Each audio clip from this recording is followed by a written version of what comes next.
Good morning, everybody. Welcome to Viticulture Live 2020. My name is Guy Gaskin. I'm a fruit expert at Yara. I look forward later to talking to you about calcium. For now, I would like to say thank you to Karen Wheeler for all of her help and support in setting up Viticulture Live 2020. I would also like to take the opportunity to present to you Fabrice Gabot, who will be talking to you about nitrogen and iron management in viticulture. And later on, towards the wine tasting, my colleague Alexander Macedo will talk to us about viticulture in South America. Please take the opportunity to take a look at our microsite, which can be found with the other microsites. I hope you enjoy the show. Thank you very much.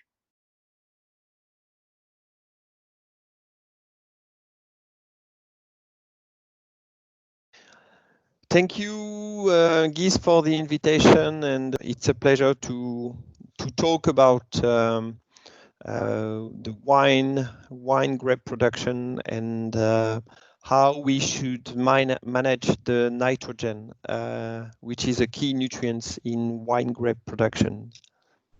When we talk about wine grape, here you have a picture of a wine grape plantation, and we most of the time focus on the grape and the crop itself. But what we've learned and what we are still learning in France is that it's not only grape production, it's not only grape trees, but it's also the development and the introduction and the development of the intercrops, which has been requested by different standards and certification bodies to prevent from soil leaching, nutrient leach, as well as soil conservation policy. And of course, when you consider grape trees and grape cultivation, you have to take into account what is grown as intercrop. And intercrop will compete with grapes for sunlight, for water, as well as for nutrients. Because wine grape and intercropping, they have some mutual benefits, and as I was just mentioning, it will protect against soil erosion, it will improve soil organic matter, and improves water infiltration. But you will also, it has been developed to reduce the sensitivity of the wine grapes to fungal disease. And also, if you have a more competition between grass, for instance, and the grapes, you will have less manual operation like pruning and leaf thinning. And on the other hand, there will be it will foster competition between grapes and grasses in water supply and also nutrients. And as you know, grass are highly demanding in nitrogen, so it will be also one of the key nutrients to look into that. Just as a brief reminder about the importance of nitrogen, we know that nitrogen is also important for vine vigor, and also it will allow the grapes, the wine trees to develop new roots at the same time also as the flowering, as well as the fruit growth and fruit enlargement.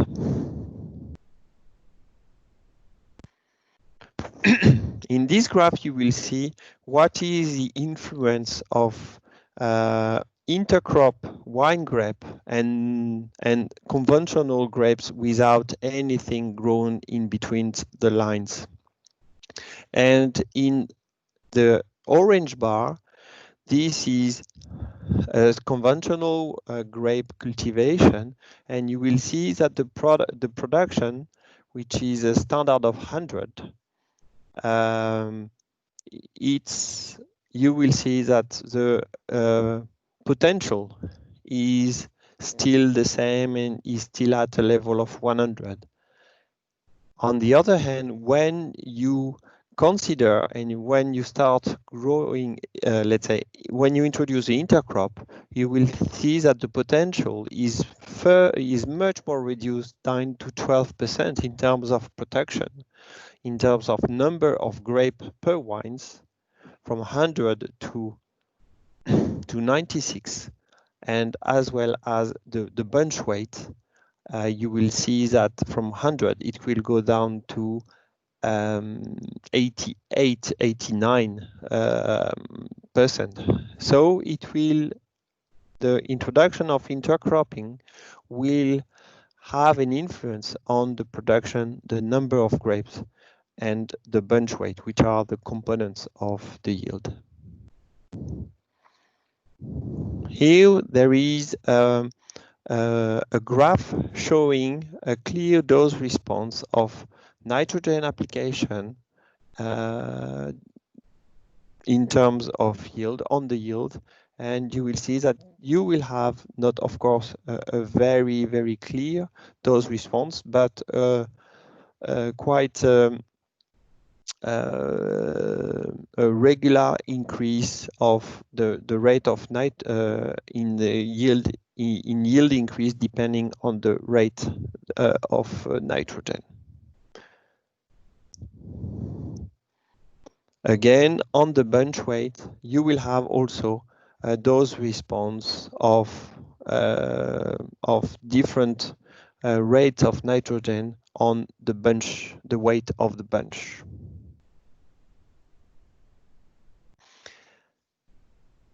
We discussed about the importance of the nitrogen on the yield.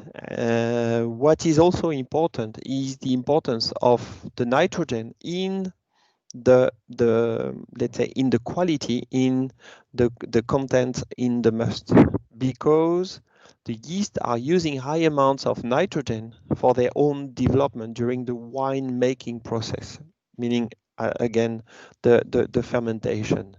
And if a yeast doesn't have enough nitrogen, then you may have a sluggish fermentations, a lot of non-wanted alcohol types, as well as compounds that contain sulfur, which is give a bitter taste of your wine. So it will indeed affect the quality of the wine. Nitrogen also plays a key role in the timing of the fermentation. In this graph, you will see that when you have untreated plots without any intercropping, you will see that the length of fermentation will take up to 17 days. In the fermentation on the wine. If you consider that that the yeast will be low in nitrogen and in intercrop, with a competition between the grass, the intercrop, and the production, you will see that the fermentation, the length of the fermentation, will take up to 49 days. So this is also very important to consider, that if you want to achieve a good quality of your wine, and if you want to have a good control of your fermentation, the level of the nitrogen and the natural nitrogen will be also very important. Nitrogen also has a key role also in the brix content. It will improve the brix content, and again, it will have an influence, an incidence in the pH of the must. And again, we know that managing the pH in the fermentation process will help you to have a better control of your fermentation and get the best aromas for your wines.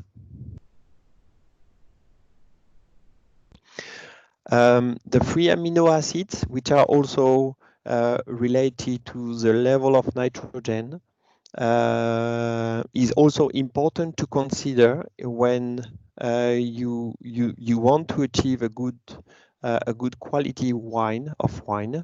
And you will see that in this graph that the curve, the higher are the free amino acids in the must, the best let's say score you will get in the aromas of your wine. So how we manage the nitrogen in the wine, in grape wine. In this graph, you will see that timing is key for end supply, and end supply have to follow the uptake, the nitrogen uptake curve that is presented in this slide. And most of the grape requirements of nitrogen requirements are at, let's say, end of flowering and beginning of berry fill. So you have one let's say one top here, and the second one will be just before veraison stage. And supplying nitrogen at the right time is important, and as well as, so you will have to split the application of nitrogen, because the nitrogen availability in the soil will differ whether it's a rainy, whether you are in a rainy situation or in a dry situation. The soil will be able to release enough nitrogen if it's very wet. If you are in dry condition, then there will be a shortage, and that will be resulting in a less vigorous wine trees, and also a bit yellowish, and also you will not get the right quality. In this slide, we are sharing with you one of the trials we carried out with French Institute of Wine in 2007. And this is, those trials has been done with Foliar application of nitrogen to be able to not to increase significantly the yield, but to make some foliar nitrogen application to make sure that we are achieving the right millésime, the right wine quality, which is also very, very important. Do not look at the yield, but look at the quality. And what we found out is that we have an increase of nitrogen thanks to following to several applications of nitrogen. We had some increase of the nitrogen level in the must, but most importantly, we have had some 50% increase in wine aromas, which are also linked with some mercaptohexanol acetyl or mercaptohexanol aromas versus the untreated. And this was tested by a group of experts that has been confirmed that we have much more aromas thanks to following to nitrogen application. So if you compare the Yara program with foliar nitrogen application compared to untreated, then you will get the thiol aroma, a much higher score in the amount of thiol aromas. The sugar levels will be the same, assuming that you will have provided enough potassium in your program. The acidity is slightly the same. The quantity, the volume is the same. The main difference is linked to the aromatic mode, which is also key. And you also have a link between the expression of aromas and the fermentation speed and the quality of the fermentation process. I think those two parameters are key to achieve a good yield, a good quality of your wines.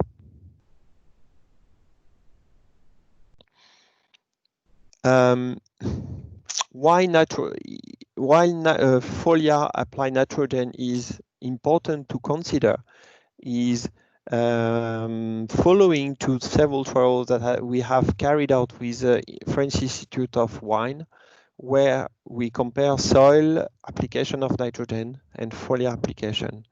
And by applying foliar application, we noticed that we have a much higher amount of aroma, of thiol aromas in the must.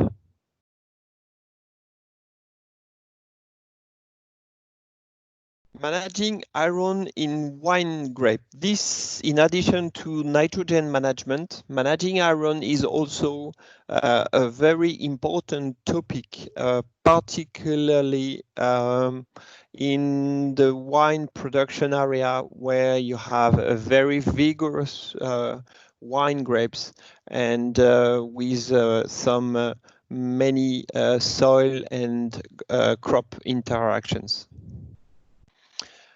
How iron deficiency looks like, you will see in your field some yellow leaves and the yellow colors, the starting of the yellow colors is in between the internerves. You will see and you will see that the nerves of the leaves will remain green, and in between you will have this yellow color, and your plantation will look yellowish, a bit like a deficiency in nitrogen, but it will be a deficiency of in iron. Iron is essential for the chlorophyll formation and photosynthesis.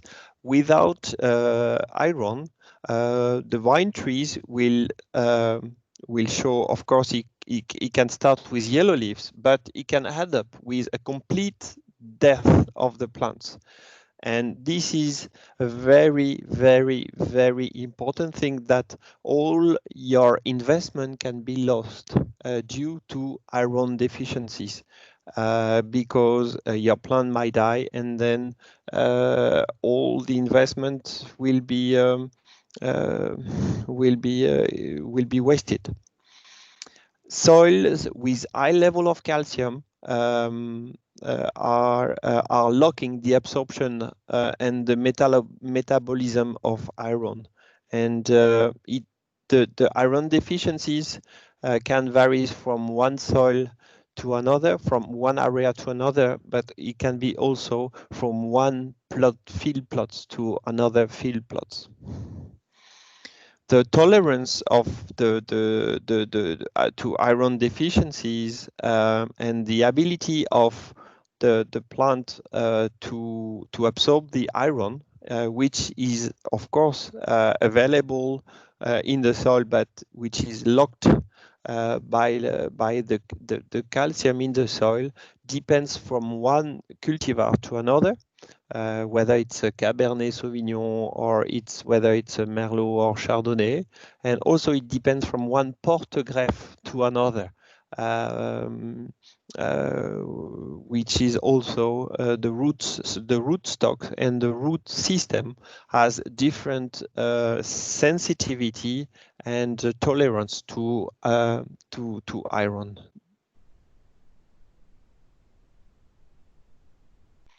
One of the reasons why iron is not available is very much linked to the level of the pH in your soil. In this graph, you will see that in acid soil at a pH from 4 up to 6, most of the iron in the soil will be available.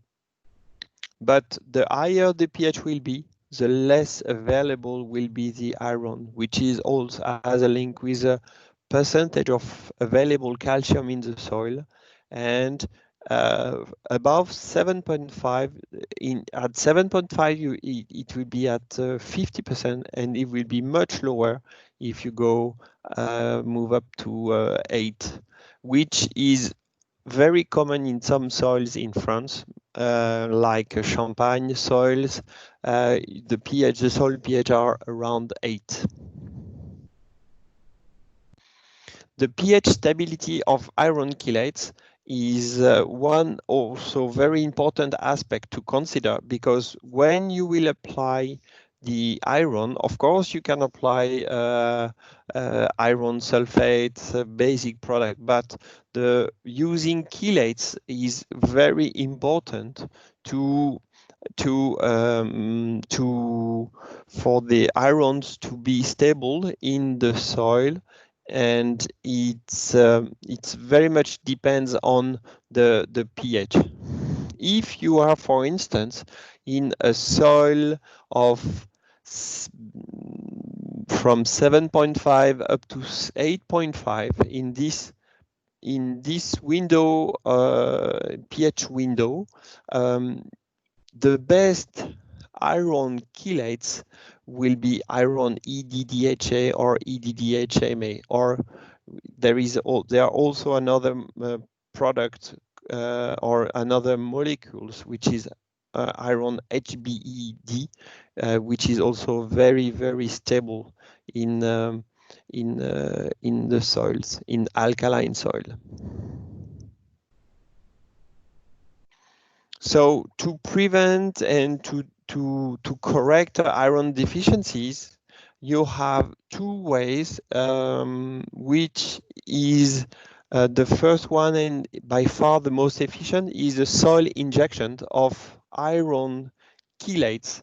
And you will see that it's tractor-mounted sprayers that has been adapted with two injection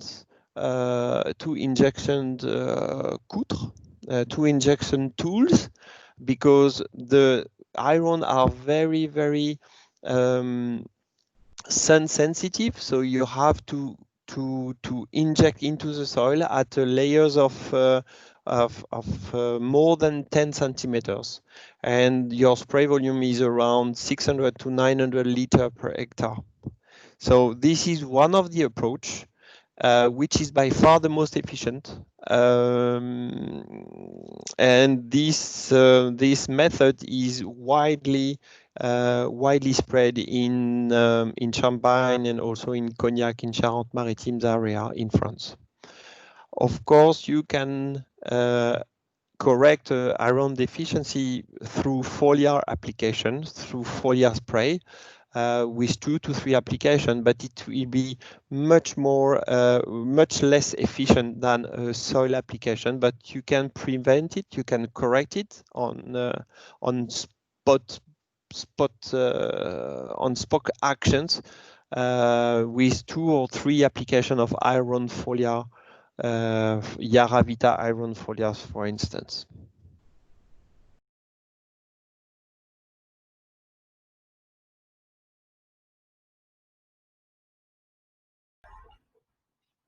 Good morning. My name is Guy Gaskin. I'm fruit expert at Yara UK. Today, I would like to look at the importance of calcium in viticulture with you. Calcium in viticulture, when we think about calcium, we think about 3 main factors that it influences: growth and vigor of the plant, that impacts on disease tolerance, and it also impacts on skin strength. Growth and vigor. The calcium pump within plants is a very simple process. As the plants uptake their nutrients, M, P, and K, in the spring, in order to develop new leaf, new growth as buds open. Calcium is also uptaken as it's a requirement of the lignin and the structural cells needed as they develop and unfurl. Once we approach fruiting, plants tend to translocate the key nutrients back out of the foliage towards the fruit in order to develop the fruit further. Calcium, however, is an immovable nutrient, while at the same time, because it's already been utilized in structural cells and lignin, it's unable to be translocated into the fruit. This means that it remains within the foliage and within the branch stem matter. In order for the fruit to develop, the plant required to uptake new calcium in order to develop that fruit and that new growth. So the plant continues to uptake the calcium from the soil or from foliar-fed sources. Once moved up into the fruit, then the calcium can be used to support both the skin strength and the epidural layer. Calcium in grape doesn't really exist within the juice of the grape. It lives primarily within the skin or the epidural layer.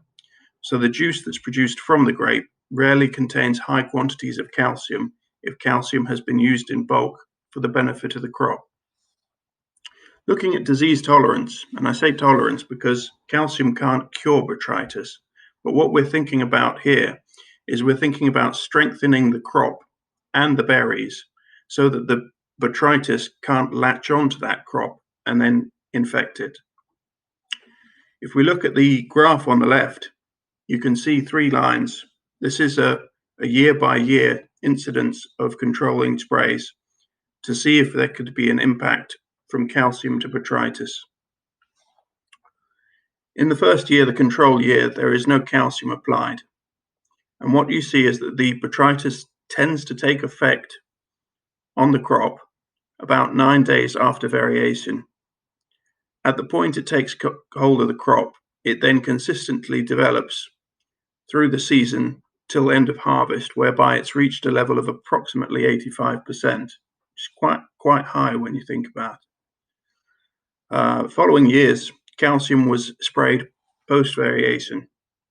What we see is that the crop has managed to stave off botrytis for 21 days after variation. But once it's on the crop, we notice that the rate at which it infects the crop is very similar to that to the control, such that by the time it reaches harvest, it's infected the crop to the tune of just under 60%.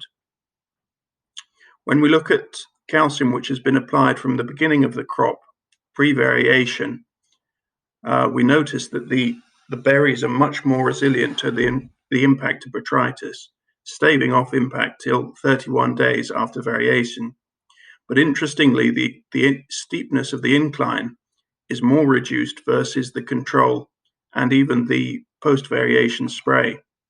So the rate of impact of the botrytis on the crop is affected by the quantity of calcium within the crop, reaching a level of about 20% in this case. Calcium really helps the strengthening of the skin, and it's also that in turn has a resilient effect to attack from fungal pathogens. We see that both in the leaf and in the fruit. However, as discussed already, calcium cannot be translocated through the plant, which means that the plant really requires a constant and steady supply of calcium in order to develop both vegetatively and fruiting. Drosophila, or Suzuki fly. This is not so much of a problem in grapes. Drosophila is a very big problem in soft fruit in UK. It's come in from the Far East, and the real issue from Drosophila in UK is that the UK doesn't have as strong a winter as you would want in order to wipe out Drosophila between years. So what we tend to see is continuing generations cycling over as they run through a mild winter, hiding in the vegetative growth around the fields and other weeds, and then coming out and causing a lot of problems within UK soft fruit. As you say, in winter it's quite mild and medium level, but come summer, when UK fruit is at peak, you have very high pressure of Drosophila with a built-up pressure in the autumn, which is an issue for viticulture because the majority of your fruit is coming in the autumn when the pressure of Drosophila is very high. Now, Drosophila is attracted to fruit which is entering maturity. So ordinarily in grapes, this is not an issue, but if you have varieties which have a weaker skin or are prone to splitting, then Drosophila is a very opportunistic pest and will be attracted to those grapes in particular. We notice in the male that they have 2 spots at the top of the wings, which makes them very easy to spot in the field. But the female doesn't have these spots, but does look slightly similar to the male, although they're usually a little bit larger than the male. The female has on her abdomen a spike which sticks out down at the bottom and has a slightly serrated edge to it. This spike is used by the female to cut into the fruit. And if we consider that the female is actually only 3 millimeters in length, the length of the spike is approximately 0.5 millimeter. And if you consider then the strength of the skin of the grapes, I would say most grapes have quite a good, strong skin. And the female would be unable to actually penetrate that skin with this spike. But then varieties, as I said, which are more advanced in their maturity and have a thinner skin or have begun to split, the female is very much able to take advantage of those grapes and penetrate the skin to lay her young, or to take advantage of the splitting and just lay it straight into the fruit. The issue really here between the pest and disease on grapes is more that it affects the quality of the must that you're going to use for wine production, as opposed to an out-and-out visual look of grape. If you look to the left, you can see a photo which demonstrates the impact of Drosophila on grapes. These berries, which appear raisin-like, are where the young has entered the fruit and has already begun to feed on the internal flesh of the fruit. But what we notice here is very signature. If you notice these spots and drops on the outer surface of the fruit, this is where the female has punctured the fruit. The fruit has continued to develop as it pushes through maturity, but the juice that's being entered into the grape in order to bulk it up is being forced out of the hole that the female has already created. And that leads to this sheen that tends to be visible on the outside of the grapes. The secondary aspect of this is that having a sticky juice on the outside of the grapes then makes them a prime site for your fungal pathogens to take hold of these grapes. So we see that the control of Drosophila is actually very difficult, but what we aim to achieve by using calcium properly with the grape is to reduce the site in which the female can attack the grape, while at the same time strengthening the skin so that should she attack, the skin is strong enough to repel. Some work here that was done with Sauvignon Blanc in New Zealand demonstrates that, let me move that forward, demonstrates that splitting can greatly be reduced by the application of foliar calcium. As much as 40% can be reduced. So when we think about Drosophila, we're certainly working on the idea that we're trying to prevent the Drosophila from having an impact on the grape. But once the female has laid eggs within the grape, it is very difficult to then be able to control those youngs. So it's very much a prevention rather than a cure approach. If you're curious as to how much Drosophila is present in the field, and from some of the other suppliers, perhaps you can find a monitoring pot which contains a lure to attract the female. Usually some other companies will allow you an opportunity to count up how many females are present in the field, so that you can have an idea pre-maturity of what sort of pressure is possible in your crop. Application of calcium. Yara has been working with calcium for a long time. Within the root zone, we have 2 products that are available. The calcinate is more a soft fruit product, although it can be used for viticulture. The product is really lending itself in its formulation to tea-line irrigation and fertigation, as compared to Tropicote, which is a prill product. This is more of a broad acre product for farms which are not using fertigation yet. Stop It, by contrast, is our foliar-fed calcium. There's been quite a lot of success with Stop It. It's used in cherries and apples for the prevention of bitter pit, while at the same time it's used to increase the skin strength of cherry. And there's been quite a lot of good research done in Stop It's use in viticulture, demonstrating that it can increase the skin strength of grapes. Thank you very much for listening.